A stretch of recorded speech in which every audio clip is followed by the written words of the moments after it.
It was Monday and the start of a new pay period at the General Motors assembly plant. Most of our area was waiting for the signal that would signal the start of the assembly line. Our quality control area was one man short, and it was beginning to look like we would have to divert helpers or double our staff to cover the shortfall. Just as the alarm sounded, running footsteps were heard behind the racks of parts surrounding our station. "Wait, guys, I'm here!" shouted a voice, and from around the corner appeared Trevor Martin with a wide grin on his swarthy face. "What's that you're shivering about, Trev? In the night again? Has it really been 3 months already?" teased I. He laughed. "Hey, Ken. Yeah, it's time for a change of scenery again. It helps get rid of the monotony and allows me to check out different ladies." Trev grabbed a couple of torque wrenches and a clipboard and jumped over the moving line to take his seat. Trevor and I had been friends since we both came to work at the plant 3 years ago. We both got out of the Army a few months after each other. And our overseas assignments in Germany coincided for about a year. Ironically, we served within 50 miles of each other but never met.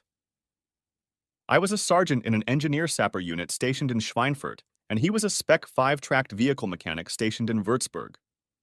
We visited the same towns, restaurants, and nightclubs.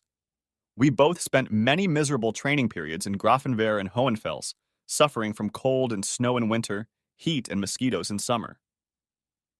In addition, we both married before our military service. My wife accompanied me to Germany, but Trev's wife did not. I met my wife Donna at the local community college. She was a year older than me and was completing a 2-year medical technician training program. We started dating and fell in love with each other within a couple months. I got the low number in the selective service lottery, and when it became clear I was going to be drafted into the Army, we decided to get married. And somehow Donna ended up pregnant before I even left for basic training. You know when they say the pill works 99% of the time? Well, we were in the unlucky 1%. I still managed to get home in time for the birth of our daughter, Samantha. And as soon as Sam was 3 months old, Donna and Sam came to Germany to live with me. Trev's wife, on the other hand, decided to stay in the States to save money. In the middle of his 18-month tour, he did make it home on a 30-day vacation. But when he returned home after being laid off, he discovered that his wife was 6 months pregnant and all the money he had sent her was gone. He later learned that since he had gone to Germany, she had been having intercourse with one of his best friends. Apparently, saving money wasn't the only incentive for her not to go with him. Needless to say, the divorce was bitter and not in his favor. Trevor was very popular with the ladies, but if there was even a hint that a woman was married, living apart, or even divorced due to infidelity, he wanted nothing to do with her. And if you asked him if he had ever thought about getting married again, he would simply reply, he had, and I have the bite marks on my ass to prove it." He didn't really trust women and wasn't shy about letting them know it. His relationships tended to burn out quickly. Trev and I would get together for a few beers after work about once a week when we both worked second shift. When we worked different shifts, we got together a couple times a month at the local American Legion. We mostly talked about our military service and life in Germany, our progress in school, and occasionally work issues. Sometimes I would brag about my wife and daughter, and Trev would brag about all the women he had dated. A couple years ago, Trevor also became an assistant union steward at our plant. He laughed about it and said it was mostly to meet all the women working in final assembly. Although we had a lot in common, we rarely socialized outside of work or the Legion. Trev was busy getting an associate's degree at the local community college to qualify for the skilled trades program, and I was working on my bachelor's degree in civil engineering at Michigan State University. When I returned to school after being discharged from the Army, I decided to pursue a civil engineering degree because of my military experience. Many of the engineering officers had civil engineering degrees, and I spent most of my work helping them. I admired their skills and abilities and thought it would be a great career. However, the reality of supporting a family while simultaneously attending full-time school quickly set in. Educational benefits from the VA and a part-time job were not enough. I eventually decided to study part-time and work nights at the auto plant. Donna stayed home with Sam until he was 2, and then went to work part-time at the hospital as a cardiologist, usually working 3 or 4 days a week. Although we weren't rich, once we were both working, money became a non-issue. Finally, I had almost reached my goal of getting my degree. We planned that once I graduated and got a job in my field of study, Donna would quit her job, get pregnant, and we would give Samantha a baby sister or brother, and that would complete our family. We dreamed of buying or building a house in the country on a few acres of land and giving up rent forever. Donna was a typical Nordic blonde. Her family was originally from the Upper Peninsula of Michigan, where many of the original settlers were from Scandinavia. Her maternal grandparents had migrated from Sweden before World War II, and on her father's side, she had Finnish roots. Donna was tall, only a few inches shorter than my 6 feet 2 inches, slender and athletic. When we met, she suffered from insecurity, mostly because as a child, she was tall and puny for her age and intimidated boys. She claimed she had only had 2 dates before college, but after high school she had gotten fatter, gained grace, style, and looks. When I met her, she was a real catch. Saying that someone is the love of your life is a cliché, but it doesn't make it any less true. No one I dated came even close to the feelings we had for each other. Teaching each other what love is when we served in Germany brought us even closer together. Samantha's birth came as a surprise to both of us, but it was the best gift we had ever received. Sam had Donna's blonde hair and eyes, my nose and chin. We both adored her. Donna was a good mother, and we both looked forward to adding another child to our family. It's true that most men talk about sons, but secretly, I favored another daughter. I just loved hearing my little girl laugh and listening to her talk. She was just adorable, and not spoiling her was a real challenge. In the evening, Trev and I talked as we slowly walked past the conveyor belt. When lunchtime approached, he asked me what I was doing for lunch. I told him I had packed bags and would be eating on the table outside the employee locker room. He said he would join me and we could catch up on the latest news. Once seated at the table, we started talking about school. Trev had earned his associate's degree the previous semester and was excited that he had finally been accepted into the skilled trades program. He expected his notice to start his apprenticeship in the machine repair program to arrive any day now. I was equally excited about the news I received in the mail from the university before coming to work today. My last elective was canceled because of my military experience. I had passed 2 final exams today and took my last final exam on Tuesday, and all my requirements for graduation had been met. We both congratulated each other. Trev asked if Donna was as excited as I was.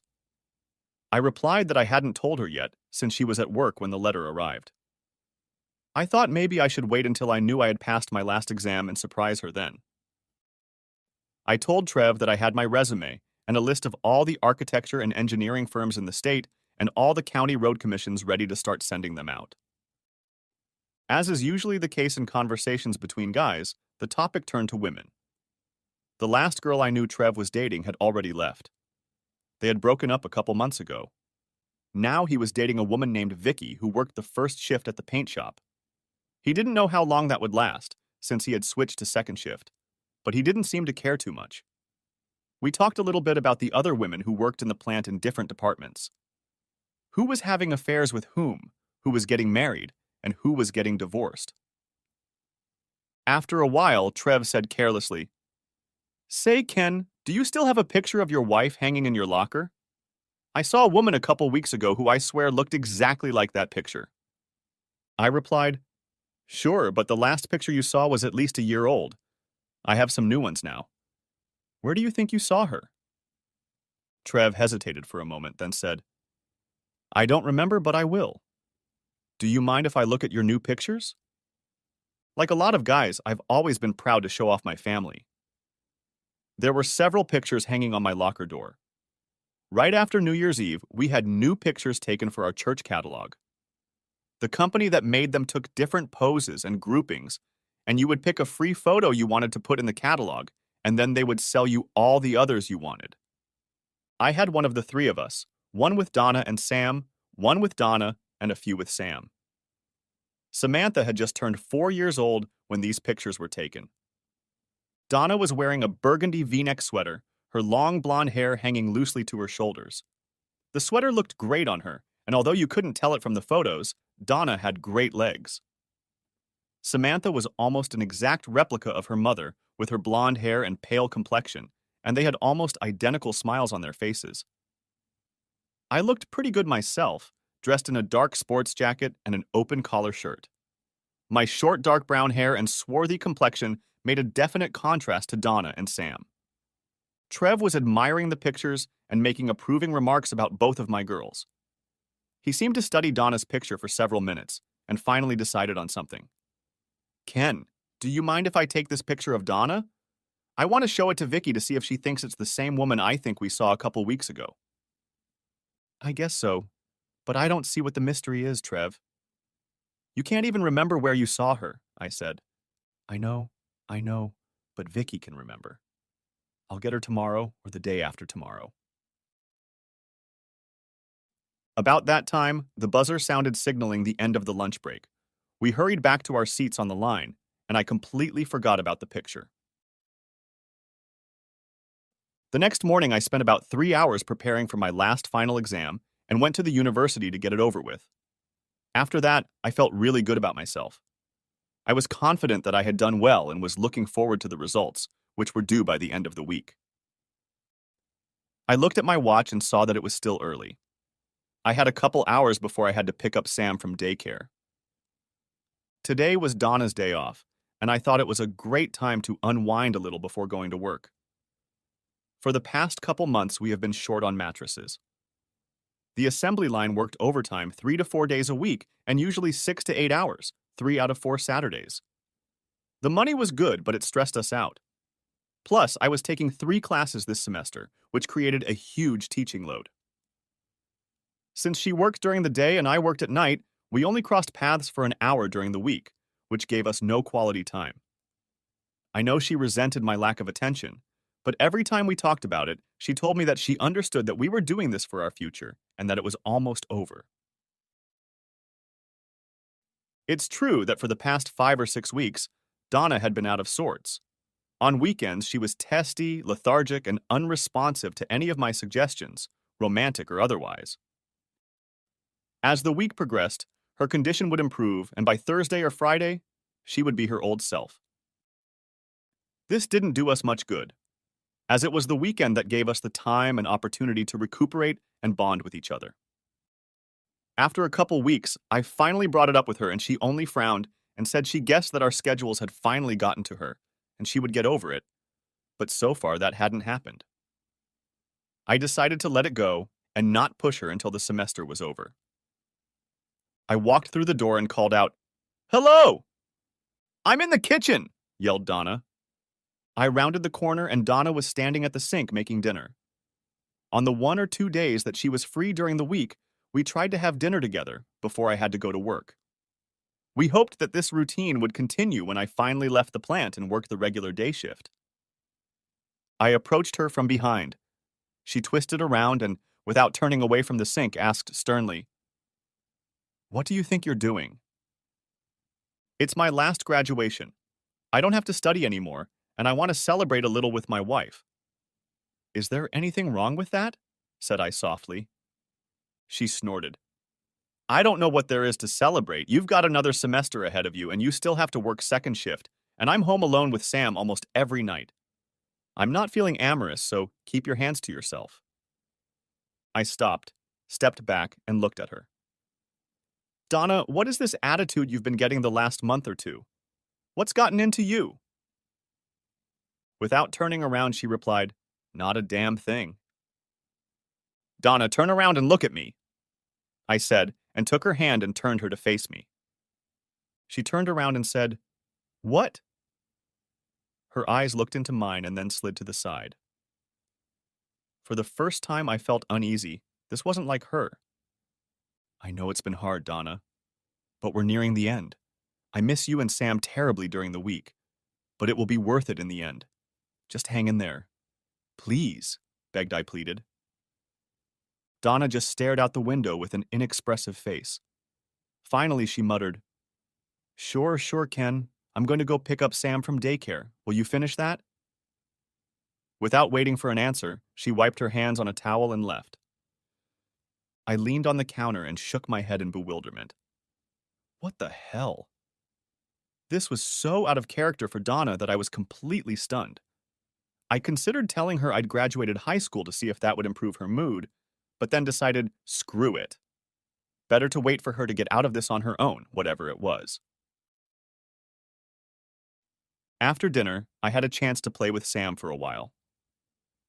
When I finally got ready to leave for work, Donna was sitting in the living room reading the paper. When I walked in to kiss her goodbye, Donna put the paper aside and said, Ken, I want to apologize for being such a bitch earlier. I don't know why, but I've been on edge lately. Will you forgive me? I sat down next to her and took her hand in mine. Donna, do you know that we haven't made love in at least 2 weeks? We've never made love for that long unless one of us was sick. I feel like I'm losing touch with you, and I don't like it. Donna looked at her hands and said, I know, Ken. We'll be better when this is over, I promise. Once again, her inability to look me in the eye bothered me, but I took her apology as a good sign and kissed her goodbye. The job went without incident. Trev and I hardly spoke, and he left on union business during his lunch break. I got home at my usual time. I was so exhausted from the previous day, taking my last exam, thinking about the confrontation with Donna, and working a full shift, that I went straight to bed. Usually, I would stay up for a while and read or watch TV to relax. But here, Donna and I did get into it. I must have fallen asleep again.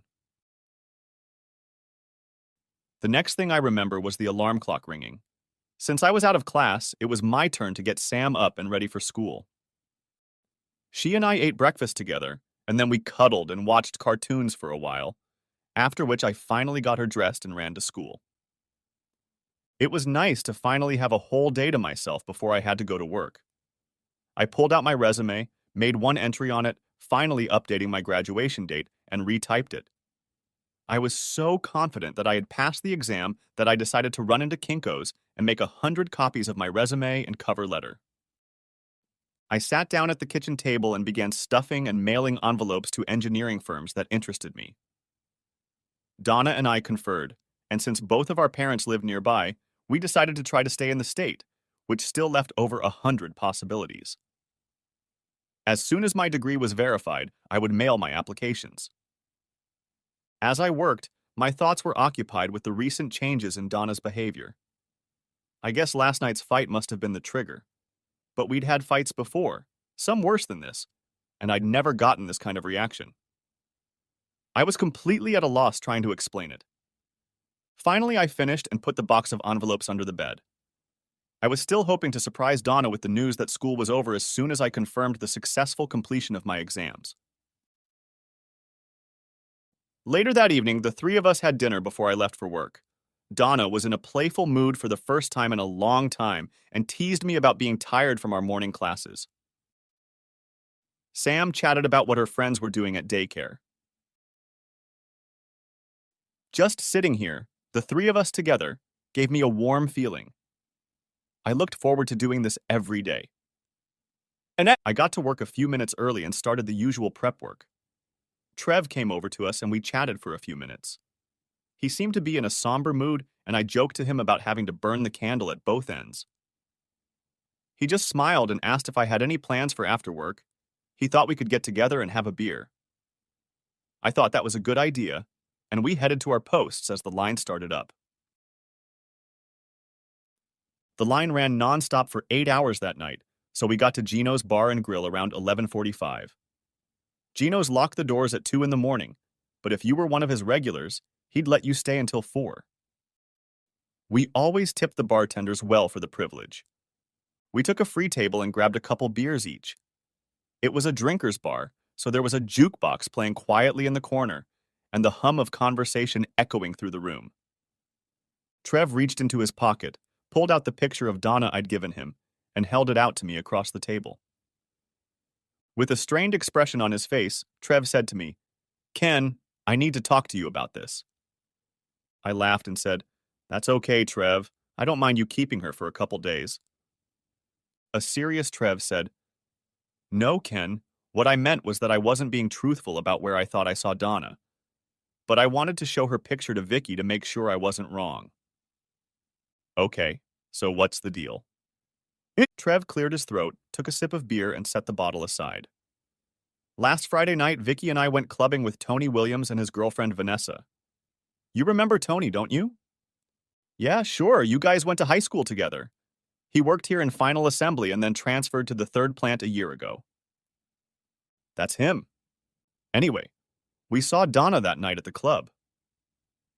I thought about that for a moment, wondering why Trev thought it was important. Donna had a habit of going out once a week with a couple girls from her department.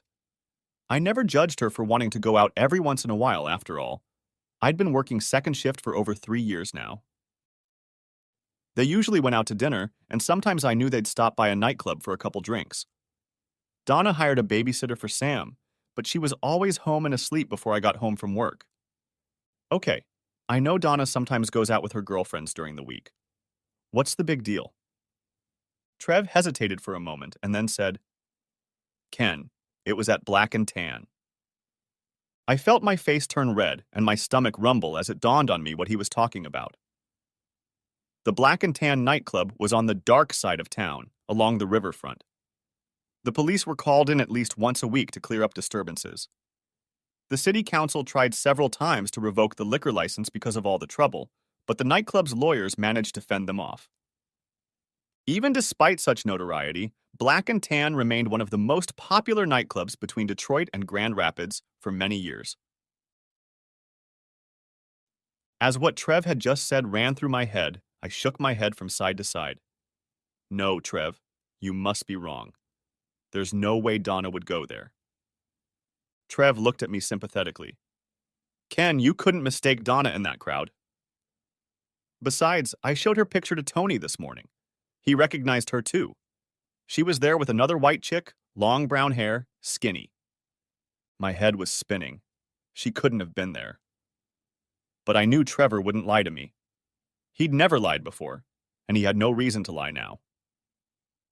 There had to be some explanation for this. I tried to focus on what Trev was saying about the other woman. Long hair, brown, thin, you say? Yeah, almost as tall as Donna, but thin. Very thin. I started cussing. Damn it, damn it, damn it! That bitch, that worthless goddamn bitch! Who? Connie Johnson Felgenhauer Wilkerson, that bitch. I suppose you know her? Yeah, I know her, I said bitterly. A couple years ago, before we moved into the house we're renting now, we lived in a townhouse on the south side of town. Trev nodded. Sure, I remember. Our neighbor was Connie Johnson Felgenhauer Wilkerson. She and her 2 kids. She's about our age, but she's been married and divorced twice before. So I started calling her by all 3 last names. She has 1 child from each marriage. Cute kids, not that she had much interest in them. Almost every weekend she gave them up to her ex-husbands to raise. We were pretty friendly with her until we really got to know her. For a while, Donna watched the kids a couple days a week. Connie worked as a cashier at Old State Bank, from what I've heard. But I think most of her income came from child support from both exes. She had a tendency to sometimes leave for a party after work and forget to come home. A couple times the kids stayed overnight at our house because she didn't show up until the morning. When she finally did show up, she looked like she had been ridden a lot and laid down wet. After the second time this happened, I told Donna I wasn't going to do it anymore. Connie would have to find someone else to watch the kids. Sounds like a piece of work. Is that why you're still mad at her? I shook my head. I had a friend named John Preston. We went to the same high school, but he was a year older than me. He was working nights assembling axles when I came to work at the plant. He and his wife Tracy had a little girl the same age as Sam. The 4 of us would get together with the kids from time to time. After the baby was born, Tracy sort of let herself go and became fat and unkempt. No medical reason we found, just too much fast food and not enough exercise.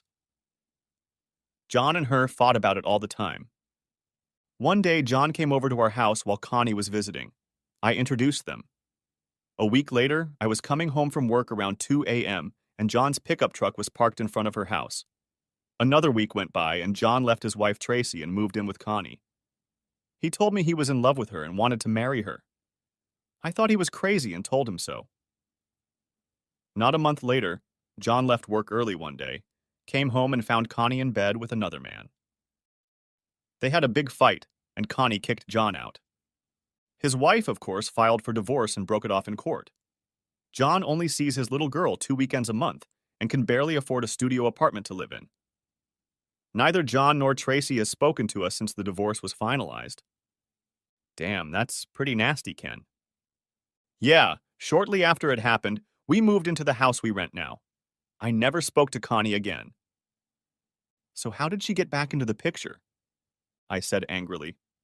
About 5 or 6 months ago, I came home from work on a Friday night at my usual time. I found Donna curled up in the toilet. She was vomiting all over the place. She smelled like cheap whiskey and an ashtray. For all I knew, she was supposed to go out to dinner with her girlfriends from work. I cleaned her up and put her back to bed. She was practically passed out. The next morning, I drove Samantha to my parents' house and then came home and waited until she staggered into the kitchen. I pounced on her with both feet. She was too hungover to fight me. Turns out Connie had called her at work several times, trying to talk her into going out. Said she wanted to reconnect and catch up. Donna finally decided that spending time with her wouldn't hurt and asked Connie to pick her up from home that evening. According to Donna, they went to a couple bars, and Connie introduced her to some friends who started buying them drinks. Donna had never been much of a drinker, usually making do with wine, and didn't tolerate alcohol very well. According to Donna, she thinks she remembers smoking a joint in Connie's car at some point in the evening. The last thing she remembers is Connie helping her into the house and paying the babysitter. I shook my head. I was so mad. I yelled at her for the first time in our marriage. I told her offhandedly that Connie was a bitch, a slut, and just a nuisance. I wanted us to have nothing to do with her in the future, and if she had a problem with that, we would definitely end up in marriage counseling. It was the worst fight of our lives. She was crying when I was done and said she wished she had gone out with her and that it would never happen again. I sank down in my chair and stared at my beer. We haven't talked about Connie since, but it looks like it happened again, and she kept it from me. And then it hit me what I just said. By not telling me, she had essentially lied. As soon as I thought about it, a dark cloud came over me. Donna had never lied to me before, or kept anything from me, at least as far as I knew. I believed we had everything in common. After that incident, she always made sure to tell me who she was dating. I never gave it a second thought since I always trusted her. Last Friday was no exception. She told me she was meeting her friends from work for dinner. I looked up at Trev. He looked at me with sympathy, like he understood what had happened to me the first time. And there was something else in his expression that instilled fear in my heart. That's not all, is it? Trev nodded and muttered something under his breath about damn women. He hesitated for another minute and finally said, Tony's one of the regulars at the Black and Tan. He's probably there almost every weekend and knows almost everyone who goes in there. He said Donna and this Connie guy have been there at least the last 3 or 4 Friday nights that he knows of. I just stared at him in bewilderment. Hell no. That can't be true. Trev sipped his beer and said, It gets worse, Ken. I clasped my hands over my ears and stared at the table. My thoughts were running in circles. Did I want to know more? I sat up and looked Trev in the eye. Tell me. They made a couple friends. I asked wistfully. Male friends? Yeah, and they're bad dudes. Both of them are in their early 20s. One of them is named Curtis Halleck. He works for United Parcel Service at the sorting station, doing obscure stuff. But he's also a small-time drug dealer. He's been arrested twice for drug possession and once for assault and battery. He is known to carry a knife with him most of the time. He has been married and is in the process of divorce. The other guy is James Martin. He's a correctional officer at a medium security prison in Ionia. Off duty, he routinely carries a gun, and legally. He's been divorced twice and pays child support for 3 kids from his second wife. Alimony for 3 children greatly reduces his paycheck. His first ex-wife is Tony's sister. There are rumors that he sneaks drugs into prison and sells them to inmates. Supposedly, Curtis is his supplier. He and Curtis went to school together. I was speechless. I couldn't answer anything. "I'm sorry, Ken," said Trav. "I know this is really hard to take." "What else?" whispered I. Trev looked unhappy. Curtis was bragging about how much fun they're having with these 2 white chicks, and James apparently dated this Connie girl before. He says they used to slip out to the car sometimes in the evening and do it. Do you believe them? I believe Tony, and James is his ex-brother-in-law, and he had fun with both of them years ago. Tony doesn't think too highly of James since he found out he beat up his sister when he was married to her, but he still maintains a relationship with them. Maybe Curtis is spreading some bullshit, it's hard to say.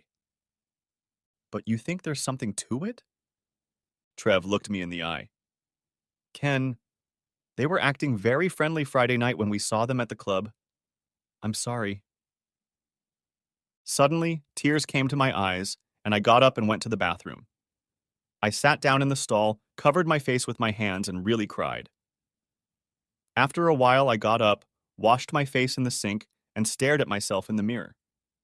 My face was pale and my eyes were bloodshot. Other than that, you couldn't tell from the rest of me that I was a person whose life as he knew it was falling apart. I slowly walked over to the table and sat down. I looked at Trev, and after a moment I said, I have to know for sure. I have to see everything with my own eyes. Trev stared at me in shock.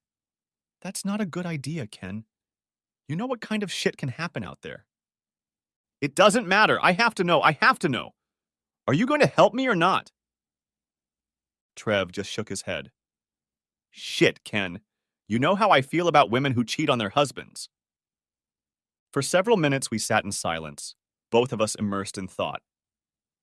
Finally, Trev said, Okay, Ken, but you have to promise me to do exactly what I tell you to do. Can you do that? I nodded. Yes, it's your world. I can honor that. Okay, let me think about it and we'll talk tomorrow at work. As we walked out the door, Trev patted me on the shoulder.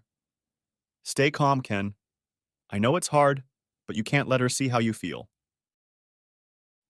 I just nodded and headed home. Later, I sat in the darkness of the living room for a while and just thought.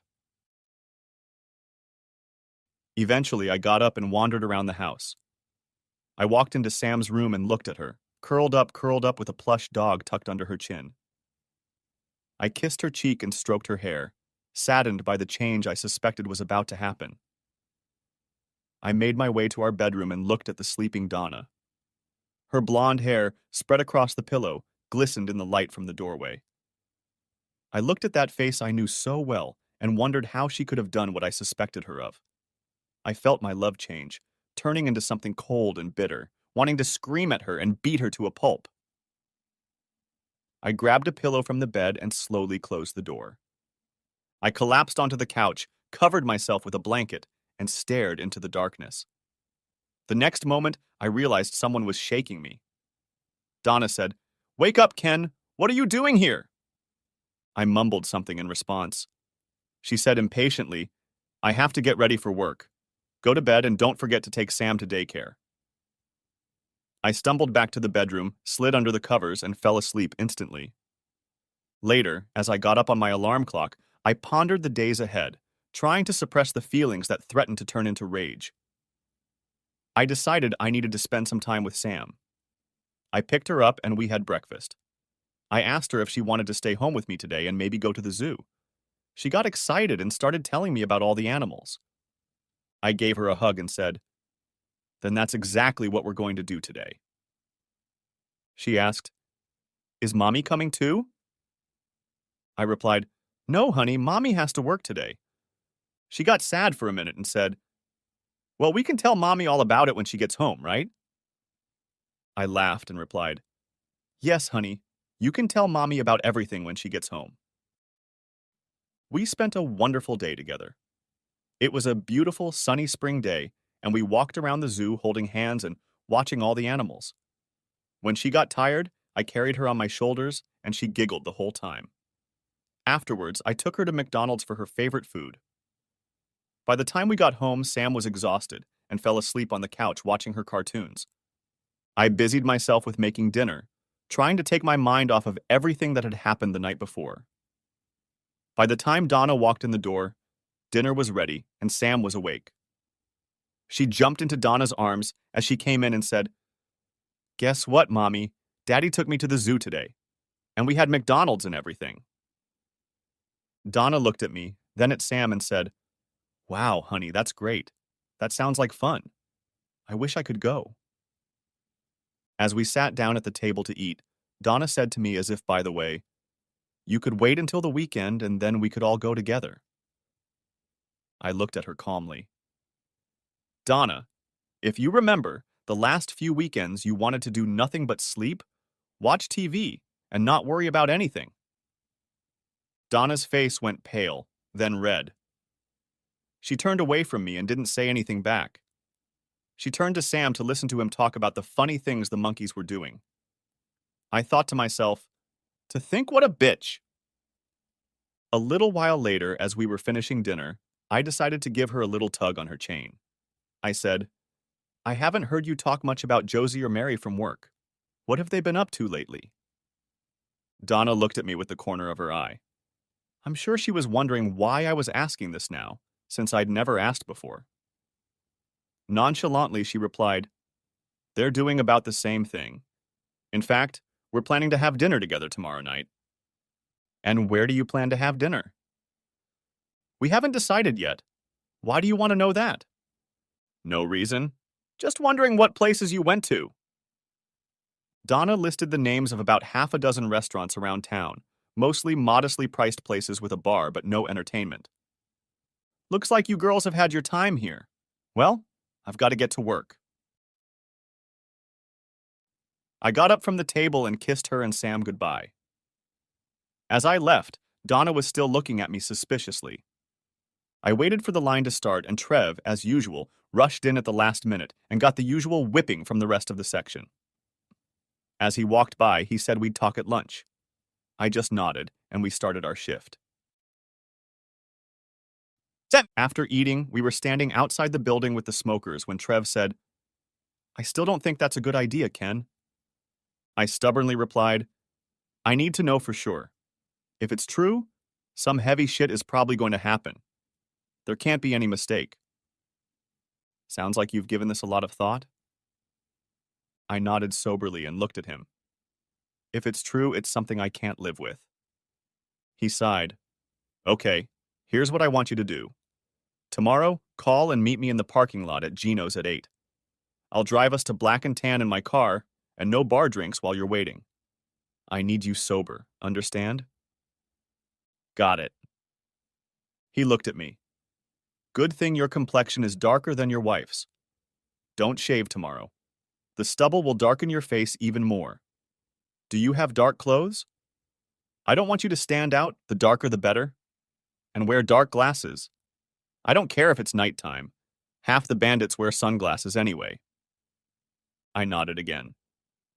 "Do you have a dark Panama or a fedora? Something with a visor?" I shook my head. "No." "Okay, I'll get you something. Tony will meet us there. He'll grease the bouncer before we get there. He and I will keep you in a sandwich as long as we can." Jesus. Sounds like a James Bond operation. Trev looked at me seriously. "Bad shit happens there every week. I don't want it to happen to you. Not least because if something happens to draw attention to us, she'll probably see you and you'll never know the truth. We'll go inside, keep our heads down, see what's there, and then we'll leave. Okay?" "Okay, Trev. And thanks, I really appreciate it." "Damn it, Ken, you know my ex-wife screwed me over big time. I wouldn't want that to happen to you." The rest of the night went by quickly. I made my way home as usual. As much as I hated to do it, I slept in our bed with Donna. I didn't want her to think I was avoiding her on purpose. I didn't hear her get out of bed, but I remember her saying goodbye as she left for work. A short time later, the alarm clock rang and I got up to start the day. After taking Sam to school, I drove to the university and engineering college. I walked around the professors' offices and checked the exam results posted on their doors. I got a 2.5 GPA and two 3.0s. Normally, I would have been a little disappointed with a 2.5 score, but that was the least of my problems. I went into the admin office and made sure my credits were accepted and my diploma was ready. Back home, I picked up my box of job applications and took them to the post office. Regardless of what else happened, I was moving forward with this part of my life. And I went through my closet and found the clothes I needed for the evening. I put everything in a bag and put it in my pickup truck. Since Donna was going out to dinner, I made something for Sam and me. Donna arrived later than usual and ran in the door and apologized, saying she had been called in to do an emergency EKG on a patient who had just been admitted. I told her I still had time, but I couldn't miss work today. I told her the story that several people had gone on vacation and we would be short-staffed. I kissed them both goodbye and headed for the exit. I decided to stop by the mall and pass the time watching a movie before I had to face Trev. My thoughts were running at a mile a minute, and I didn't even remember what I was watching. I got to Gino's a little before 8, and Trev was already there. I told him I'd change in the men's room and be ready in a couple minutes. He was standing by his car when I got back, and I asked him if I was dressed right. I was wearing a black sports jacket over a black polo shirt and dark jeans. He nodded and handed me a black pork pie hat from the Blues Brothers. "See if it fits." It fit. He just hummed and said, "Let's go." We got to the Black and Tan at 8:45. There were a lot of cars in the unlit parking lot. There were quite a few people, singles and couples, walking toward the club or crowding the entrance. Finally, we found a seat almost at the very back. Trev said, "Wait here while I go check it out." He came back about 15 minutes later. He looked at me and his face tensed. "They're here. Tony is keeping an eye on them. Let's go." I tried to swallow the lump in my throat and nodded. I put on my hat and sunglasses and Trev said, "Cover as much of your face as you can. Try not to look up, okay?" We got in line to go inside. I got strange looks from the other people waiting to get in, but didn't say anything. When we got to the door to pay the entrance fee, the largest of the two bouncers said to Trev, "Who's your friend, bro?" "He's an old army buddy who saved my life in the army." Trev said this with an honest face. "Damn, who are you trying to fool, Trev? You were never in the army." Trev grinned and said, Okay. He's my third cousin on my father's side. He's the black sheep of the family and we're kind of ashamed of him." The bouncer laughed and said, "Come on in. You already know where Tony sits." We walked in and the hall was almost empty. The lights were only on around the band and the bar. The band was playing loud, heavy rhythm, and the smoke was so thick you could cut it with a knife. It smelled like cigarettes, stale sweat, and booze. A large crowd had gathered on the dance floor, swaying to the beat. I followed Trev as he slid to the left side of the room. Every now and then he'd stop, say something to someone, exchange a handshake, and move on. I ignored the stares and mumbled comments, lowered my head and clung to him like a tick. Finally, we got to a table with a couple of empty chairs, at which Tony sat and watched us. We both leaned over and Trev said, "Ken, do you remember Tony?" I nodded and we shook hands. "Thanks for your help, Tony." He just shrugged and pointed his head over his shoulder. "They're over there by the wall. They got here half an hour ago." Trev motioned for me to sit on the side where I could see them from without turning my head. I looked over at their table, covering myself with my hat, and braced myself for what I was about to see. Hell, we were only 25 to 30 feet away from them. Donna and Connie stood out like a lighthouse on a stormy night on the darkest night of the year. The four of them sat in a booth where the women stood against the wall. Donna sat next to a big guy who was no more than 6 feet 4 inches tall and weighed about 230. The other guy sitting next to Connie was probably bigger than me in height and size. I whispered to Trev, "Which one is the football player sitting next to Donna?" "That's Curtis." I examined him closely. Well-dressed, shaved-headed, with a mustache and goatee. He chatted easily with everyone and was obviously paired up with Donna. He looked stern, but gave the impression that he was fine.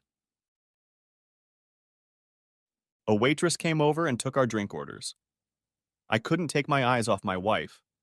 She was talking, laughing, and acting like she was as comfortable as if she were in her own home. Curtis had his arm around her shoulders and occasionally said something in her ear. In front of her was a glass of white wine that was almost empty. Connie was leaning against another guy, who I realized was James. Trev and Tony were talking amongst themselves and occasionally throwing comments in my direction. I was so focused on the other table that I didn't remember what they were saying or if I was responding at all. Over the course of the evening, it seemed that men kept coming over to talk to Curtis or James, but it was obvious that they were more interested in Donna and Connie. I just sat there and watched the evening go by. I could barely touch my glass. My stomach was cramping so badly. A couple times, the four of them got up to dance, and as far as I could tell, it was mostly dirty dancing. Curtis wrapped his arms around Donna, and it was obvious she didn't mind. Trev must have seen the look on my face because he leaned over to me and asked, "Are you going to be okay?" I nodded. "If you can't calm down, I have to get you out of here." The atmosphere was heating up, and I tried to imagine that I was just watching strangers make out. I had to look away a couple times. My emotions alternated between rage and overwhelming sadness.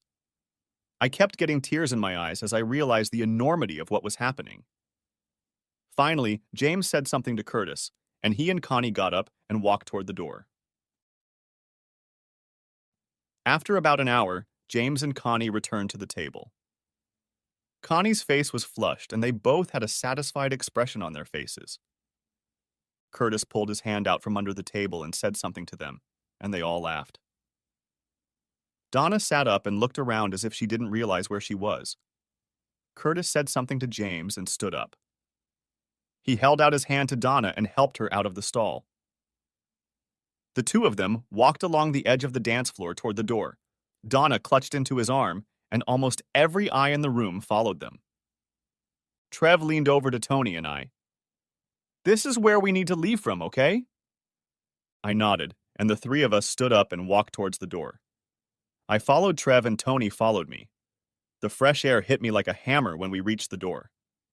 It was just in time because my head was splitting and I was close to losing whatever else was left in my stomach. As we made our way out of the crowd gathered at the door, Trev said to Tony, "Do you know what he drives?"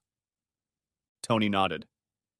"Yeah, a Lincoln Town car, 4-door silver. What else would a self-respecting drug dealer drive?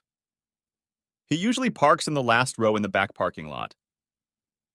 We walked that way, looking at the cars as we went. Tony said quietly, "There it is," and pointed to the right. We were standing in the shadow of the warehouse about 4 cars away, and we had a very good view. They were sitting in the front seat with the windows down a couple inches. We could see the glow from the jam pass from one to the other. As we watched, I hoped that was all there was so far. Finally, the glow faded, and the two of them seemed not to move. Finally, the front doors opened, and they both stepped out and stood, talking, on the roof of the car. I breathed a sigh of relief that was replaced by a groan of disbelief as they both opened the back doors and climbed in. We watched as their heads connected for a few moments and then separated. Then Donna's head dropped into his lap. A sudden burst of uncontrollable rage swept over me. I began to shake and I took a step forward. Trev and Tony grabbed my arms and Trev hissed at me. "Ken, no, not here and not now." A sudden rush of clarity swept over me and I stopped trying to move. It was over. My marriage was over. The most important thing I had and what I thought was mine was gone. The most important thing I thought I loved, I no longer loved. There was only one thing left in my life now, and that was Samantha. For several minutes, we stood motionless. We saw Donna's head come up, and they were together again. Then they disappeared from sight. After a few minutes, Donna's wide legs showed above the seats and began to twitch spasmodically. I shook off Trev and Tony's hands and said without emotion, "Thanks, Trev. Thanks, Tony. I've seen enough. It's time to go." Turning and walking away, I said furiously, "My marriage may be over, but it's not." "No," I whispered to myself. "It's not over yet." Part 2. I reached Trev's car and leaned against it with my arms, my head down, trying to keep my body from shaking. I wanted to scream. I wanted to smash something. I wanted to be anywhere but here. Trev and Tony walked over to me. Trev said, "Are you going to be okay, Ken?" I turned and stared at them both. All my hopes, all my dreams, not to mention the only woman I've ever loved, is in the back seat of this car. What do you think? I said bitterly. Tony cleared his throat, hesitated for a moment, and then said, "Ken, I'm really sorry about what happened. If there's anything I can do?" I looked at him and took a deep breath. "Thank you, Tony. I appreciate it, and maybe that's the way it is. Donna will have to leave within the next hour, so she can get me home in time to get me cleaned up. Do you think those two guys will hang around the bar for a while after they leave?" Tony replied, "I don't doubt it. They often do that if the action is over. They like to show off to those who didn't score. If it doesn't conflict with your loyalty, could you have a chat with them and see what plans they have for my promiscuous wife and her new best friend?" Tony looked at me curiously and said, "Sure, Ken. James has been on my shit list ever since he beat up my sister, and Curtis is an even bigger thug than he is. I don't owe them anything. I'll call Trev tomorrow and let him know if I hear anything." "Thanks, Tony. That means a lot to me." We all shook hands, and Trev and I got in the car and drove off. On the way to Gino's house, we hardly said anything. When we pulled up, he said, "Do you want a drink?" "I don't really feel like it. I'm going to head home and watch the house and see how soon they'll be back." "And you're going out with her tonight?" asked Trev. I shook my head. As much as I'd like to just beat the shit out of her and kick her out, it's not that easy. I need to think about Samantha. I have to somehow cut her out of my life without losing Sam. Losing her would be murder for me. "Okay, don't forget we have overtime scheduled tomorrow night." "Yeah, I know. I'll be there. I won't be able to stay home with my wife anyway. If you don't have a date or something, maybe we can meet here at Gino's after work. Maybe I can work something out by then." Trev nodded. "Okay, maybe Tony will have something for me by then too." "Thanks, Trev. I appreciate having someone to talk to who's been through this shit before." I got in my car and drove home. It was almost 1 o'clock in the morning when I parked on a dead-end street a few houses down from our house. Donna and Connie were coming home from the other side. If the conveyor belt had been running non-stop for 8 hours and I was coming home straight from work, I would have arrived around 2. As I expected, Donna's car was still parked in the driveway. I already knew that Connie had been in the driver's seat for more than just the car accident my life had turned into. About 15 minutes after I arrived, I saw a car drive down the street and stop in our driveway.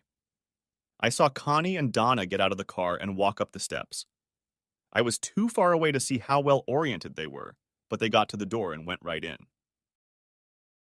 About 10 minutes later, I saw Christy, a second grader who lived on the next street over, get out and head toward her house. I saw Donna and Connie standing and talking on the porch and watching to make sure she made it home. After a few minutes, Donna and Connie hugged and Donna went into the house. Connie got in her car and drove off. I had a little time to kill before I got home, so I decided to follow her to see where she was living now. Surprisingly, Connie still lived in the same complex where we were neighbors. I watched her park and walk into her townhouse. I drove across the parking lot and inspected her car. I wrote down the make, model, and license plate number and drove back home. It was past 2, so I pulled up to the house and walked in like any other evening. Only the nightlight was on in the kitchen, as usual, and everything was quiet. I turned on the TV and watched CNN headline news for a few minutes. Finally, I walked down the dark hallway and listened at the bedroom door. I could hear Donna breathing heavily, as she does when she sleeps. I walked into the master bathroom, closed the door, and turned on the light. There was a faint odor of deodorizer in the air. The shower stall was damp, with a damp towel hanging from the ledge. Donna's hairdryer was on the counter and was still warm. I glanced at the wastebasket next to the toilet. In it lay an empty disposable Massengill syringe box. I shuddered as the meaning of what was said came to me. I walked back into the hallway and thought for a moment. I turned and walked down to the basement to the laundry basket that stood under the trash chute. I rummaged through the dirty clothes, but couldn't find anything she was wearing. I looked around the basement and noticed the washer lid was down. I opened it, and there in the cold water lay the clothes she was wearing earlier. I closed the lid and went back upstairs. Looking in on Sam, I grabbed a pillow and blanket and lay down on the couch. I lay there and stared into the darkness, pondering. Everything was business as usual for her.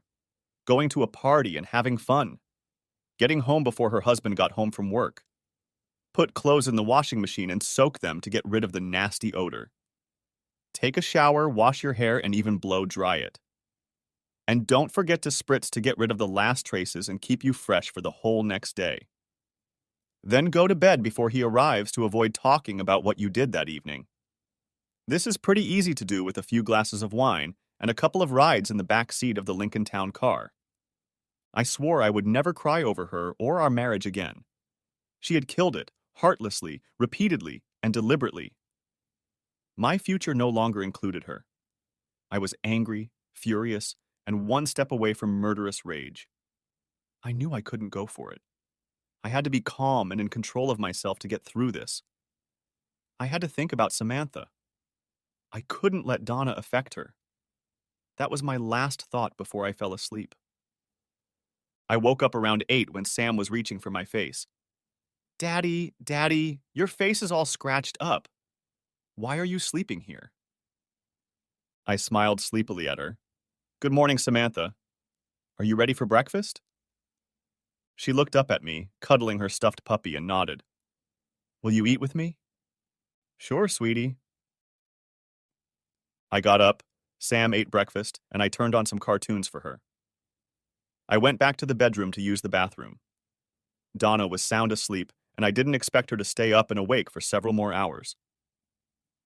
Now I understood why she had been so out of it for the last 4 or 5 weekends. I showered, shaved, and got dressed. I got Sam dressed and decided to take her to her parents' house. Mom and Dad were retired and were spending the winter in Florida in a trailer park. They had just moved back to Michigan a month ago. They had an apartment in town and a house on a small lake in northern Michigan. They loved spending time with their grandchildren. Every fall, they agonized over leaving their home and children, but they just couldn't take the cold and snow anymore. We stayed with them for a few hours and had lunch. Mom asked where Donna was, and I said she was still asleep when we left. Mom looked at me questioningly, and I just shrugged. Mom, Dad, and Sam had a great time, and I mostly sat around and watched the baseball game on TV. Mom teased me about my inattention and then started talking about when she would have another grandchild. My older brother already had 2 children, and I was getting behind her. We had this conversation on a regular basis for several years. I would try to smile and tell her that she would be the first to know. It depressed me to think that it was unlikely to happen now. It was time for me to leave for work, so Sam and I kissed them both goodbye and headed home. Donna was sitting at the kitchen table with a cup of coffee and reading the paper when we walked in. Sam ran up and gave her a hug and said, "Mommy, we went to Grandma and Mommy's and had lunch with them and everything." "And stuff," was Sam's favorite way to end a sentence. Donna didn't smile but simply said, "How nice, Samantha," and gave me a leering look. "You could have told me or left a note." I simply replied, "I could have, but I didn't," and went into the bedroom to change for work. She followed me down the hall and belligerently asked, "What the hell does that mean?" It means it wouldn't matter to you if I did. You wouldn't have wanted to go, and we would have gone anyway. I said calmly, "By the way, do you remember I had to work tonight?" I pulled on my work jeans. "What?" Donna looked confused by the change of subject. "I'm working tonight, remember?" As I walked past her and started calling out for Sam, she came running over and I gave her a big kiss and hug. "Good night, Samantha. Be good for your mommy, okay?"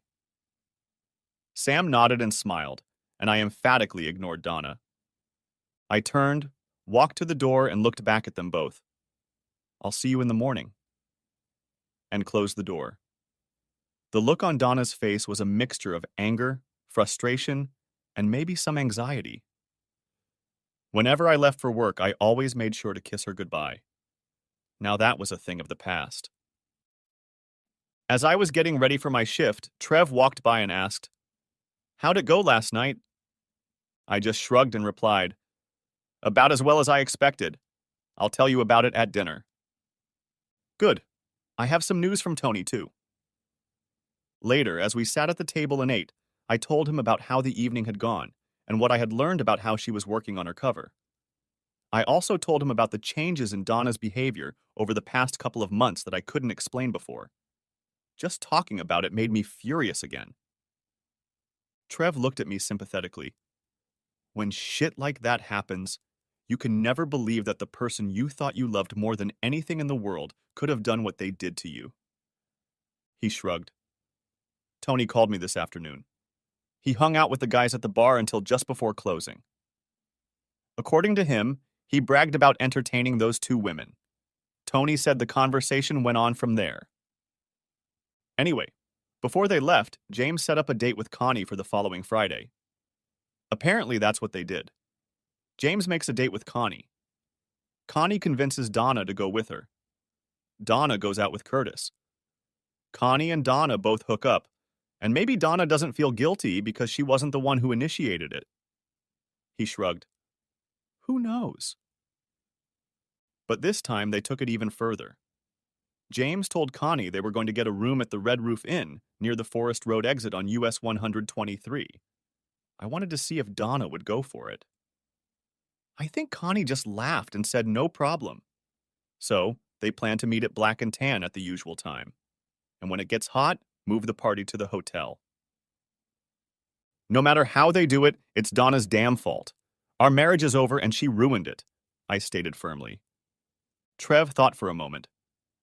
Let me give you some advice, Ken. Listen to someone who has been where you are now. Don't let hate and anger consume you like I let it consume me. I wasted several years being angry and resentful. Because of this, I was never able to maintain any kind of serious relationship with a woman. But I'm starting to get hopeful again. My life is not over, and good things are starting to happen to me. I'm not saying you don't deserve justice, but do what you have to do, for your daughter's sake, for your own peace of mind and a healthy life, and not just for revenge. Then he grinned. But if it leads to a little revenge, that is justice. I thought about his words as we made it to the end of our shift. I knew Trevor was right, and someday I might be able to get over the anger, humiliation, and rage. But right now, it was impossible to put it out of my mind. The perpetrators had to pay for ruining my life. Their actions had to have consequences. As I considered everything I knew about the situation, an idea flashed through my mind. If I could pull this off, I could get justice, and Donna would be gone at least long enough to put some distance between her and Sam and me. Later, as we sat over a beer at Gino's, I began to lay out the crux of the matter to Trev. My problem is how to get Donna out of my life and not lose Samantha. If I divorce her, she gets primary custody and her influence could ruin Sam. I can't let that happen. The only thing I can think of besides killing her is to put her in jail or get her in so much trouble with the law that no judge will grant her custody. Makes sense, but how would you do that? I think the drug connection is key, and we know where all four of them will be next Friday night. Curtis already has a criminal record, so the bust is believable.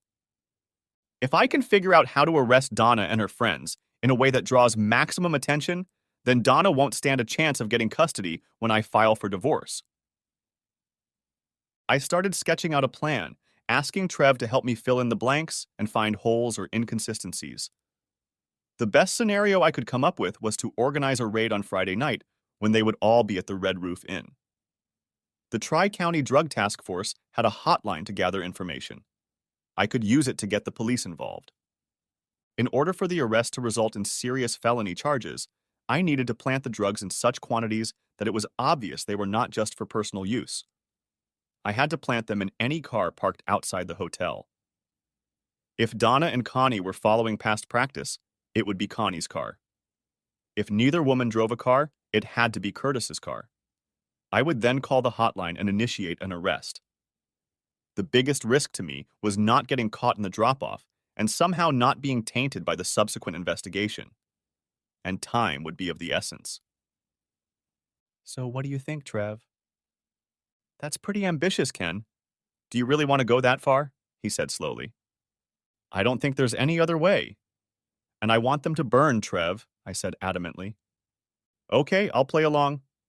First of all, let's get the evidence. We both know half a dozen connections who work at the plant, but getting the amount you need will be expensive. I nodded. I've got that covered. Since Donna went to work 2 years ago, I've started saving all my overtime into a separate account at another bank. I plan to use them for a down payment on a house or a couple acres of land in the country. I was going to surprise Donna. Looks like I won't need them now. I've got over $8,000 in it. He nodded. Good, then money isn't a problem. But I need help getting evidence. If my wife turns out to be involved in the drug trade and someone finds out what I've been buying, it will certainly cause alarm. I know it's a lot to ask, but can you help me? He thought for a moment. Yes, I know 4 or 5 people I trust to keep their mouths shut. I will need to distribute the procurement among them so that the number is reasonable. I nodded. I think everything else is trivial, except for one thing. I'll need an alibi for Friday night, or at least part of Friday night, so I can drop something off and call the police. It would be ideal if I could work on the assembly line. But if I go on vacation, that would take away my alibi. I know people sneak in from time to time, but hiding my absence from the station would be impossible, and I know the foreman would be sure to notice. Trev was silent for a few moments, then laughed. I've got it. I'll talk to the union steward about scheduling a union meeting for Friday night to discuss work rule changes for the upcoming contract negotiations. The union reps always invite a couple people from the rank and file. I'll ask the foreman to authorize you to be one of the rank and file representatives. He can't say no. He'll just have to get one more person from the other stations. The meeting will start right after the lunch break. You can walk out the gate like you're going out for pizza and not come back. Meetings don't usually end until the end of the shift, and I'm sure I can punch your timesheet without anyone noticing. Sounds like it could work. I'll bring the money to work on Monday. Will that give you enough time to get what I need? Yeah, I think so. Thanks. And could you make sure Tony doesn't start taking shit out on James and Curtis without letting us know what's on our minds? I don't want him getting worked up over this. Trev laughed. I don't think he sees it as a problem, but I'll have a word with him. I also want to see what else he can find out about their Friday night plans. By this time it was almost 1 a.m., so we finished our beers and left the bar. As I drove home, I wondered how I would be able to keep my cool for another week. Knowing how Donna bullied Samantha and me, I was just getting impatient. How could she so blatantly and repeatedly disrespect someone she loved? Did she really think she was impervious? That it wouldn't somehow come out? It cost me a huge effort not to give away that I knew she was screwing with both of us. And when I got home, I was surprised to find the lights still on in the house. I found Donna asleep on the couch, the TV was still on, and a couple of scented candles were burning next to an empty wine glass on the coffee table. I picked up her glass, turned off the TV, blew out the candles, and went into the kitchen. On the table, I found an almost empty bottle of wine. I poured it down the sink and went to throw it in the wastebasket. When I did, I found another empty bottle there. Now I had to stop and think about it. I had never known Donna to drink alone, and certainly not in large quantities. When I went to put her glass in the dishwasher, I discovered another dirty glass. I took it out and examined it closely. A smear of lipstick was clearly visible on the rim. I went back to the trash can and pulled out another empty bottle and looked at it. There appeared to be cigarette butts inside. The thought made me even angrier. I'd bet anything that Connie was here to make sure Donna agreed to their date next Friday. I cleaned up the evidence and went to bed. As I lay there, the thought occurred to me that Donna not only liked guys, but seemed to be addicted to alcohol and other things. One night, I woke up and felt Donna sit up in bed. I turned my back to her and without thinking, I fell asleep. In the morning, I woke up before 9. I got up and went to check on Sam. She was lying in bed talking to her stuffed animals and playing some kind of game with them. I left her alone and went to take a shower. After getting cleaned up, I shook Donna a couple times. What? What is it? She said, panting. It's 9:30. We still have time to get ready for church. What? Leave me alone and let me sleep, she said grumpily, and pulled a pillow over her head. Donna, did you have guests last night? I asked. She remained silent. Donna, answer me this. Who was here last night? No one, Ken. Now go away and leave me alone. Bullshit. Why are you lying to me? Donna sat up in bed and yelled at me. Damn you! Leave me alone! Then threw herself under the covers and covered her face. I left the room and went into Sam's bedroom. Hi, Daddy. Can we have breakfast already? She said. Of course we can. And how would you feel about going to Sunday school today? Is it Sunday, Daddy? Yeah, so let's have breakfast, then get dressed and go to church, okay? Sam nodded enthusiastically. Okay. Is Mom going too? I tried to smile at Sam. Mom's tired, Sam. She wants to sleep. Sam thought for a minute. Dad, Mom doesn't go anywhere with us anymore. How come? I looked at her sadly and said, I don't know why, Sam. You can ask her when we get home, okay? Sam nodded and ran to get her favorite cereal. The three of us started attending church a couple times a month after Sam's second birthday. Although none of us were very religious, we realized that Sam needed to be raised in a church environment.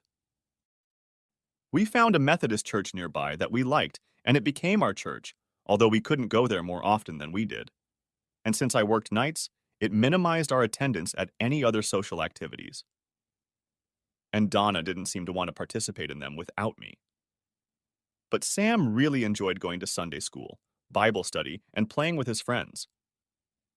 Most of the time, the services were educational and many times just comforting. Today's services seemed to fill my need for comfort. I knew that what I planned to do to those who had wronged me was unchristian. But somehow I felt that in time, I would be forgiven. At least the service calmed me down and seemed to give me the strength to get through the days ahead. When we returned, the house was quiet. I peeked into our bedroom, but the bed was empty, and I could hear the shower running in the bathroom. Sam and I were sitting in the living room, Sam watching TV and me reading the paper, when Donna walked in. I watched her look at me out of the corner of my eye, and then without saying a word, she walked into the kitchen. Sam jumped up and followed her into the kitchen. Mommy, Mommy, I went to Sunday school, and Mrs. Benson read us Bible stories, and we played, and I had cookies and some milk. That's good, honey. Mommy, why didn't you come to church with us? Mommy wasn't feeling well and wanted to sleep, honey. There was a pause for a few moments, and I imagined Sam pondering this. Mommy, why don't you like going out with us anymore? That's enough, Samantha. I told you I don't feel well. Now go watch TV, Donna said sharply. Sam slowly walked back into the living room. She picked up her stuffed puppy, climbed onto the couch, and curled up as close to me as she could. She just stared at the TV and didn't say a word. My heart ached with pity for her. All she wanted was her mother's attention, and Donna was too absorbed in her frolicking to notice. The last vestiges of uncertainty about what I was going to do vanished. We stayed cuddled on the couch while Donna gathered something to eat in the kitchen. Eventually, she came back through the living room, walked down the hall, went into our bedroom, and closed the door. She didn't say another word to either of us. I turned to Sam and said, "Do you want to go for a ride with Daddy?" Sam just nodded and said, "Okay." I changed Sam into play clothes, and we got in the pickup and drove off. I wanted to check out the Red Roof Inn and the surrounding area. It would keep Sam busy, and we'd both be farther away from home. The Forest Road exit was just outside the city limits. If you drove east from the freeway, the Red Roof Inn would be on the left, and the Best Western Motel would be on the right. The road ended at an intersection, on the other side of which were cornfields and a horse farm. Sam was thrilled when she saw the horses with this year's foals frolicking in the fields. I pulled off the road and let Sam get out of the car and stand along the fence to watch. While she laughed and clapped as she watched the horses' antics, I pulled field binoculars out of the glove compartment and surveyed the inn. The parking lot was partially screened from the road by a line of sprawling pine trees. It appeared that I could park at the Best Western, cross the road, and hide behind one of the pines. The hotel was an L-shaped, two-story building where you parked next to your room and walked right in from the outside. Depending on which room they were occupying, I could sneak over to their cars and drop this off and then hide behind one of the trees pretty quickly. There wasn't much going on in town this weekend, so I didn't think the hotel would be crowded. I needed to find a working payphone nearby. From afar, it looked like there was such a phone near the Best Western Motel office. Finally, I got Sam back in the truck and went to check it out. I put some change in it and dialed the directory assistance number to make sure it worked. It did. Sam and I spent another couple hours driving around the village looking at stuff before we finally headed home. Sam was almost asleep, so I carried her into the house. When I walked in the door, I sensed something cooking in the kitchen and heard Donna rustling dishes and silverware. Donna poked her head out from around the corner and looked at us. Without looking me in the eye, she seemed to force a smile and said, "Dinner will be ready in about an hour," and disappeared into the kitchen. Mentally, I just shook my head and wondered if Donna felt as schizophrenic as she was acting. I carried Sam into her room and laid her down. She curled up and closed her eyes. I went back to the living room, turned on the baseball game, and decided to finish reading the paper. If Donna wants to pretend everything is okay, that's fine with me. Donna poked her head out of the kitchen one day and asked, "Where's Sam?" "Taking a nap, probably sleeping through dinner." "Good." Then she went back to her business. I watched the game and read the paper. Donna didn't leave the kitchen except to set the table in the dining room. In the local section, I noticed some crime scene photos. Underneath them was the name of a local photographer, Dennis Thompson. He was something of a celebrity as he was a freelance photographer and sold his images to several local newspapers and magazines. One day, one of his shots made it to the Associated Press. About 6 months before that, our local paper had written a feature about him. Apparently, he had been accepted by several police and fire departments in the area as an official photographer, giving him the opportunity to take pictures where others were usually turned away. Thinking about him gave me an idea. Finally, Donna came out of the kitchen and said, "Dinner's ready. I'm going to go see if Sam is awake." I didn't say anything back. I figured she was trying to make amends for being so brief with her earlier. She disappeared into Sam's room and didn't reappear right away. About 10 minutes later, she returned, carrying Sam in her arms and whispering in her ear. I saw Sam nodding her head and hugging Donna tightly around the neck. Donna sat her down in a chair and said cheerfully, "Dinner is ready." We sat down at the table, and it seemed like all three of us were playing roles. Donna pretended that everything was fine, that she was happy and content. I pretended to buy her act, and Sam pretended her mother didn't hurt her feelings. We talked superficially about work and school. Eventually, I lied to myself. I said I was going to sign up for classes on her day off this week. The thought of being alone with her all day was beyond me. The evening was a typical Sunday night. We played with Sam, watched TV, and read a little. When it was time to go to bed, I pretended to be interested in the movie, and Donna went to bed alone. The next day, I started my preparations for the week. I decided I needed to lay the groundwork for the hotline. I walked over to the payphone outside the 7-Eleven store on the next street over. Covering the mouthpiece with a piece of cheesecloth, I dialed the hotline number. My voice was lower than usual, and when the operator answered, I said I wanted to report a crime and how the hotline worked. She told me to choose a code word or sequence of numbers and that my information would be logged under that code. If there was a reward for the information, the money would be paid to the informant who had that code. He also said that for legal purposes, all calls would be recorded. I said, a purchase is planned for Friday night at a motel on the east side. The buyer is a correctional officer. The vendor has a criminal record for drug offenses. I'll call later for more information. Then I hung up. I figured they would be interested in this. I would provide more information over the phone later in the week. I also found out the phone number of the photographer, Dennis Thompson. I dialed his number and got an answering machine.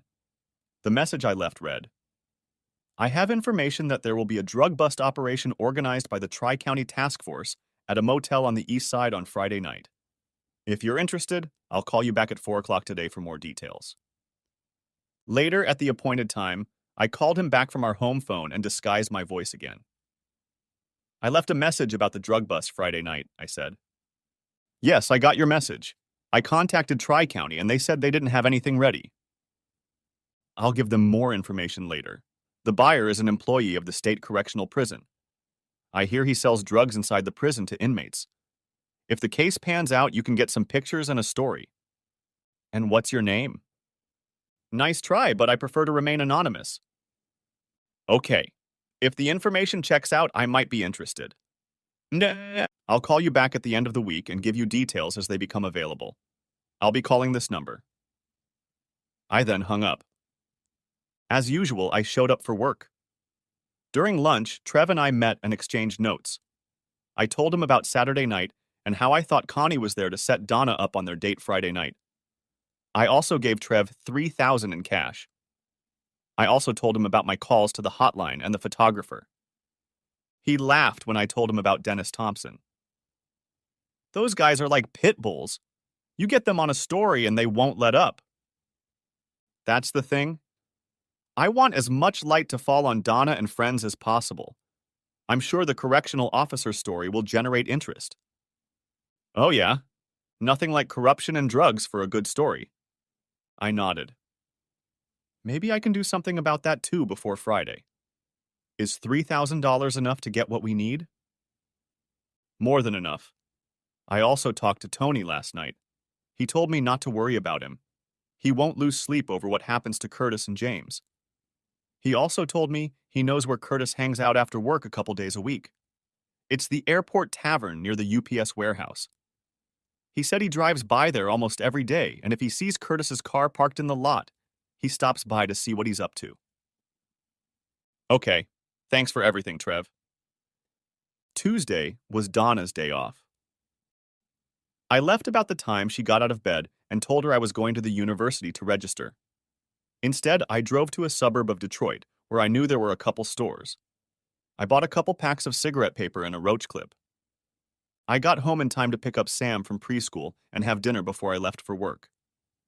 During my shift, Trev and I had a brief conversation. He said he was all set for Friday's union meeting. The foreman knew I would be attending. I asked him what the status was on getting what we needed. He said he would have most of it by Wednesday night, and it was no problem. Wednesday, I killed the day to finish up some yard work. I also used that day to search for divorce attorneys. I called several to inquire about availability and fees without giving my name. I also went down to the 7-Eleven payphone and called the Tri-County hotline again. When the operator answered, I said, my code name is Black and Tan, and I called on Monday about a purchase that will take place Friday night. The supplier's name is Curtis Halleck. He has a record. He drives a silver Lincoln Town car. The transaction will take place between 11 and 12 p.m. I'll call you back Friday before 10 p.m. and give you the name of the motel, the room number, and the name of the correctional officer who will be the buyer. I then abruptly hung up. Later, before Donna got home from work, I called the photographer, Dennis Townsend, again. I repeated what I'd said on the hotline. "Are you interested?" I asked. "Definitely." I talked to Lieutenant Mason, who runs the Tri-County Task Force. Your tip and what you told me has been forwarded to the state police. They're very interested. It seems they were investigating a drug case at Ionia Prison. It looks like your buyer may be a major source of information on how they get there. Okay, how long will it take you to get to the neighborhood east of US 123, south of the university? No more than 20 minutes, but the task force will probably take 30 to 45 minutes to mobilize. I told him I would call him 5 minutes before I called the Tri-County Task Force. He said he'd be ready, and I hung up. Trev came into work whistling with a smile on his face. I looked at him and said, "Something must have made you happy today." He laughed and said, "Oh yes, I'll tell you about it at lunch." As we sat down to eat, he said, "Guess what? Troy managed to pick Curtis up at the airport tavern last night. Curtis had too much to drink and was talking about his latest asshole." Trev stopped and felt awkward for a moment. "I'm sorry, Ken. I guess I wasn't thinking." I just shrugged. "Don't worry about it, Trev. I admit it still hurts, but I'll be fine." Anyway, Troy told him that he certainly admired his taste in white women. Curtis laughed and said that if he wanted to, he could stop by room 120 at the Red Roof Inn on Friday night and maybe give it a try. What's more, maybe he'll leave the window open and be able to watch what's going on. Curtis seems to know someone who works at the inn, and whenever he wants a room, he always gets the same one. It's the last room on the first floor. Troy thinks Curtis sometimes uses it to trade and also to meet girls. Troy told him he'd like to, but he'd be out of town Friday night. And actually, I told Troy that it would be nice if that's what he did. I didn't tell him anything else, but he got the point. I thought for a moment. Knowing the room number would certainly make things easier. I've surveyed the hotel, and getting in and out of that part of the parking lot will be fairly easy. There's plenty of cover. I paused and looked around. "What about stuff?" I whispered. "I've got almost everything. We'll move them to your pickup after work." "Good. I hope you were careful in handling them. I don't want your fingerprints on these things." I was careful. Still in the original packaging from the suppliers, and I wiped everything down after I got it. I nodded. I really want to get this over with. The tension at home is starting to build. It's only 2 more days. But have you thought about what comes after that? You'd better be ready for questions, from the police, from family, and from friends. Your story needs to be airtight. I nodded. I hadn't thought about the fact that I'd have to find a divorce lawyer. But you're right. I'll think about it between now and Friday. I spent part of Thursday morning taking notes on possible scenarios and how they should play out. What my reaction should be in each case. I wanted to act unexpectedly, but not be taken by surprise.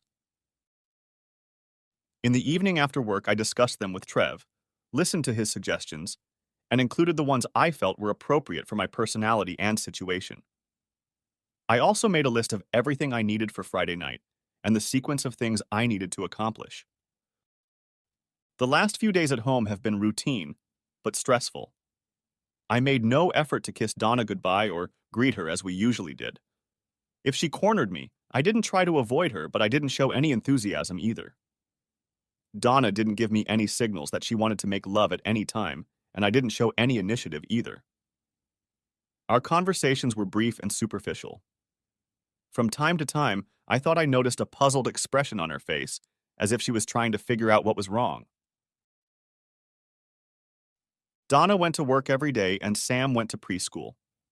I would pick Sam up from school and usually cook dinner or get takeout for the 3 of us to eat before I left for work. Every night after work, I went straight home and didn't hit the bars. I never found any further evidence that Connie was anywhere near me, but figured the 2 of them were on the phone. Thursday night, before I was out the door, Donna mentioned in passing that she was meeting her friends Josie and Mary for dinner Friday night.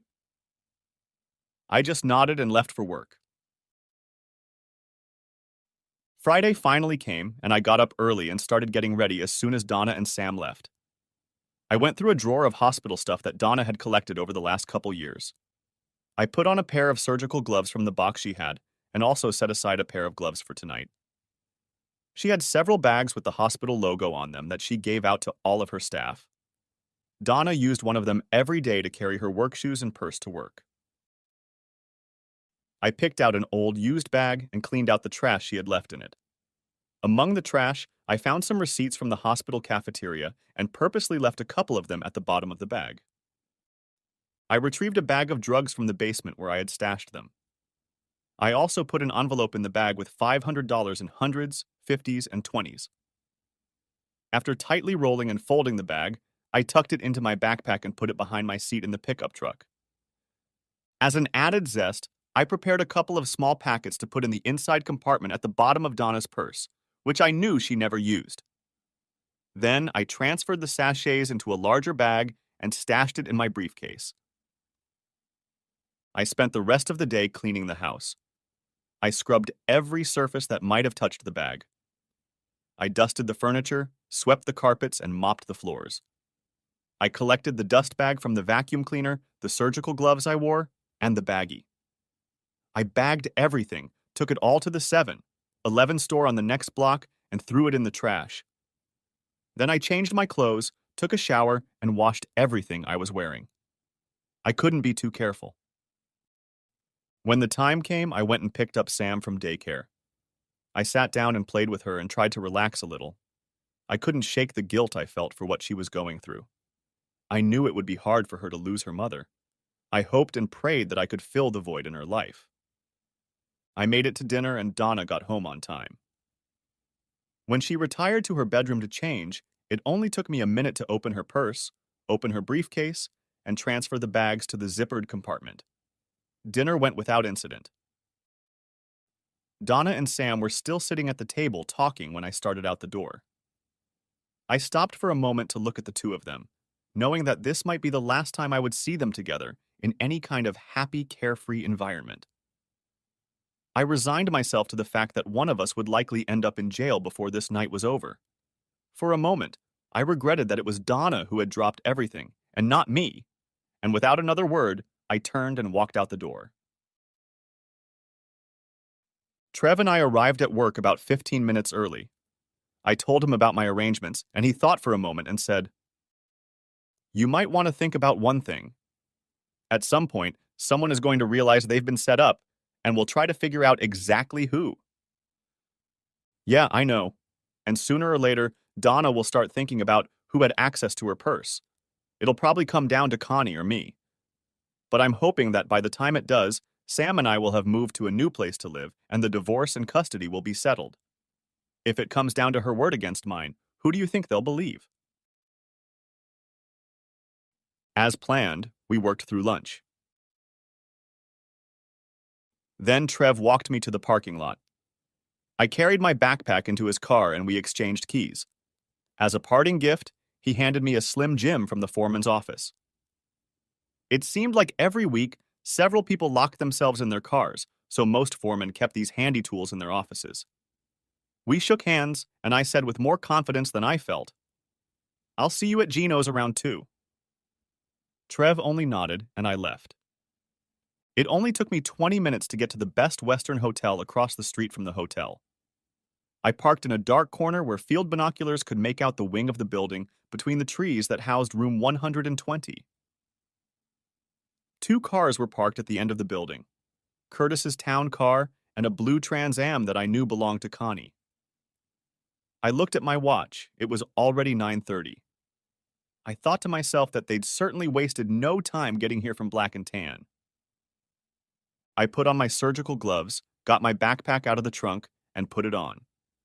As I crossed the street, the only cars on the road that I could see were at the intersection with the freeway. I hid behind a pine tree and watched the 2 cars and the rooms for a few minutes. There was a light from the window of room 120, but all the other rooms on that side were dark. Ducking down, I ran across the lot and lurked between the cars. I put my hand on the hood of the Trans Am and felt the heat coming off of it. They hadn't been here long. I tried the Trans Am's passenger door, but it was locked. I took off my backpack and opened it. I pulled out the Slim Jim and ran it across the window pane until I found the door latch, yanked hard, and the door unlocked. I pulled my hospital bag out of my backpack, quietly opened the car door, and stuffed it under the front passenger seat. I locked the door again and quietly closed it. I put on my backpack, and as I started to walk back across the parking lot, I stopped and looked at the lighted window of the motel room. I knew it was a bad idea, but something was pulling me toward the window. I crept down the sidewalk and approached the window. Muffled sounds were coming to me. I slowly stood up, and at that moment, an inch or two gap formed in the curtains.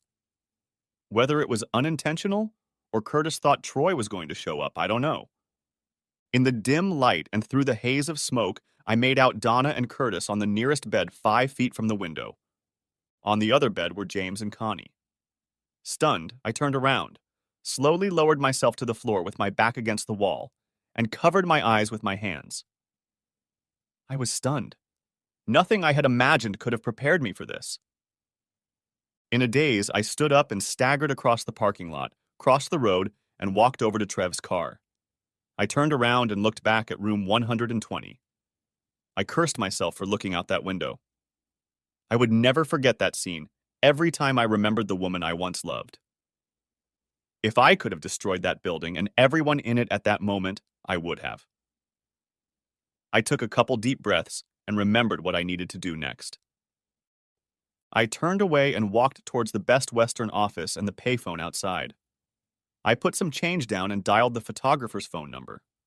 When Dennis answered, I said, "The drug buy is taking place in room 120 of the Red Roof Inn on Forest Road.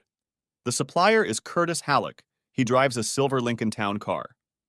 The buyer is James Martin. He's a correctional officer at Ionia State Prison. They hide out in a motel room with 2 prostitutes. One of the prostitutes drives a blue Trans Am." "I got it," Dennis said. "How long will it take you to get here?" I asked. "About 15 to 20 minutes. You have 5 minutes before I call the Tri-County Task Force." "Thank you, Lieutenant Mason is waiting for your call. I'm on my way out." Then he hung up. I stood there, immersed in my thoughts, and just stared at the road. Finally, I checked my watch, picked up the phone, and dialed the Tri-County number. When they answered, I called myself by code word and repeated what I'd told Dennis, adding one detail. I told them that James Martin had a gun and Curtis Halleck had a knife. Then I hung up the phone. I walked back to the end of the station and went to my car. I took off my gloves and put them in my backpack. I drove to the back of the Best Western Hotel and threw the backpack and its contents into the dumpster. I then drove back to the edge of the lot where the hotel and room 120 stood. Standing next to the car, I had an excellent view of both sides of the building from about 150 feet away. This part of the parking lot was poorly lit, and I was wearing dark clothing, so I was fairly well concealed. Through field binoculars, I watched the entrance to the hotel and the side of the building where room 120 was located. About 15 minutes later, a car pulled up and parked outside the office. 2 men got out of it, and instead of entering the office, walked along the row of rooms and turned the corner toward the end of the building. One of the men stopped at the corner, and the other continued down to room 120. I saw him stop at the window.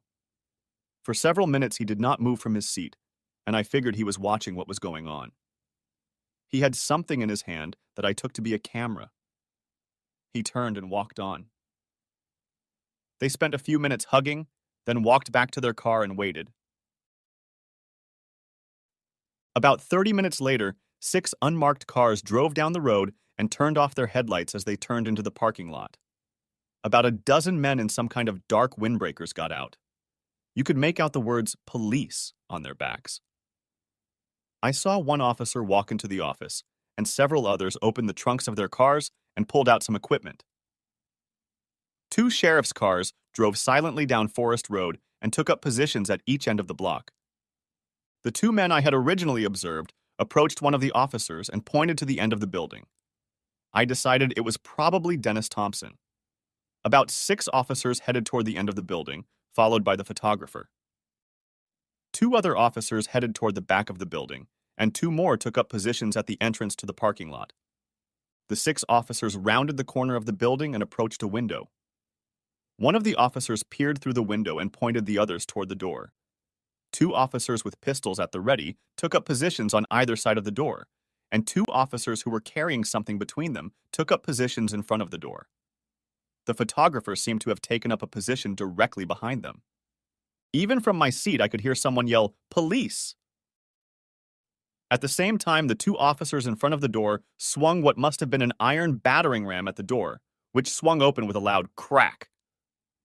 As the door swung open, I saw the flash of a photographer holding a camera above the heads of the officers.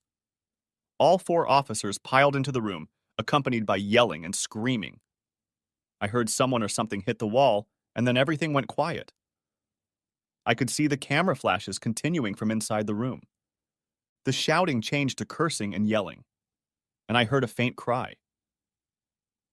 Several more officers quickly gathered around the room, and I saw 2 more police cars with blinkers enter the parking lot and stop in front of the room.